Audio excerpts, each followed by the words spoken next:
আন্তঃজিলা জিমনাষ্টিক প্ৰতিযোগিতা আমাৰ নুৰুল আমিন আজি খেলপথাৰৰ যেটা ইনডোৰ হলত অনুষ্ঠিত হৈছে। যোৱাকালি আজি অহাকাইলৈ চলিব আৰু ইতিমধ্যে 13খন জিলাৰ আজি প্ৰতিযোগীসকলে যি প্ৰতিযোগীসকলে ইয়াত তেওঁলোকে কৰিছে আহিছে আৰু খুব এটা সুন্দৰ পৰিৱেশ গম পাইছে। আৰু জিমনাষ্টিকৰ ক্ষেত্ৰত আমি নগাঁৱে যথেষ্ট আগবাঢ়িছোঁ, সুবিধাখিনিও দিছোঁ।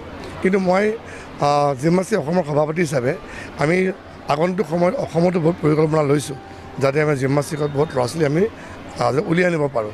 আমি সকলোৱে গম পাওঁ জিমনাষ্টিকটো হৈছে এটা মাদাৰ গেম, কাৰণ প্ৰথমতে যদি জিমনাষ্টিকত দিয়ে নিজৰ সন্তানে তেতিয়া বাকীবোৰ খেল খেলিবলৈ সুবিধা হয়। গতিকে পৰিৱেশটো আমি যাতে আমি কৰিব পাৰোঁ তাৰ কাৰণে ব্যৱস্থা আমি ৰাখিছোঁ। আমাৰ যোৱা সময়ছোৱাতো ভাল আমি ভাল খেলিছে, আমাৰ ৰাষ্ট্ৰীয় পৰ্যায়ত সুনাম অৰ্জন কৰিব সক্ষম হৈছে। গতিকে আশা কৰিছোঁ যে আগন্তুক সময়ত আমি জিমনাষ্টিকত আমি আগবঢ়াব পাৰিম আৰু অভিভাৱকসকলে যাতে জিমনাষ্টিকত নিজৰ সন্তানক নাম ভৰ্তি কৰায়। গতিকে এইখিনি আজি সুন্দৰকৈ আজি আমাক খবৰ আৰম্ভ কৰা হ'ল। অহাকালিলৈকে প্ৰতিযোগিতা চলিব।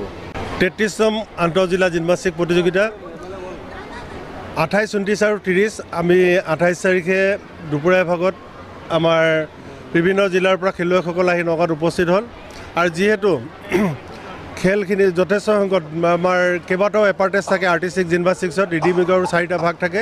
গতিকে আমি কালি গধূলিৰ পৰা ৰিডিমিকৰ কেইবাটাও প্ৰতিযোগিতা অনুষ্ঠিত কৰিলোঁ আৰু আজি এই মুকলি অনুষ্ঠান আমি 2:30 বজাত ৰাখিছিলোঁ। এই মুকলি অনুষ্ঠান আমাৰ অসম জিমনাষ্টিক সন্থাৰ সভাপতি ৰূপক শৰ্মাদেৱে কৰিলে আৰু অসমৰ 13খন জিলাৰ প্ৰায় 300 খেলুৱৈ আৰু কৰ্মকৰ্তাই ইয়াত ভাগ লৈছে। আৰু জানে অলিম্পিকৰ এটা ইভেণ্ট হ'ল জিমনাষ্টিক্স, আৰু ইতিমধ্যে আমাৰ অসমেও ৰাষ্ট্ৰীয় আন্তঃৰাষ্ট্ৰীয় পৰ্যায়ত জিমনাষ্টিক্সত নাম কৰিবলৈ সক্ষম হৈছে।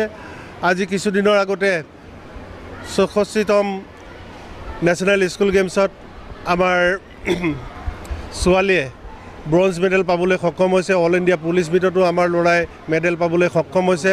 ইতিমধ্যে আমাৰ এছিয়ান ৰিডিমিক চেম্পিয়নশ্বিপত আমাৰ ছোৱালীয়ে ভাগ ল'বলৈ সক্ষম হৈছে।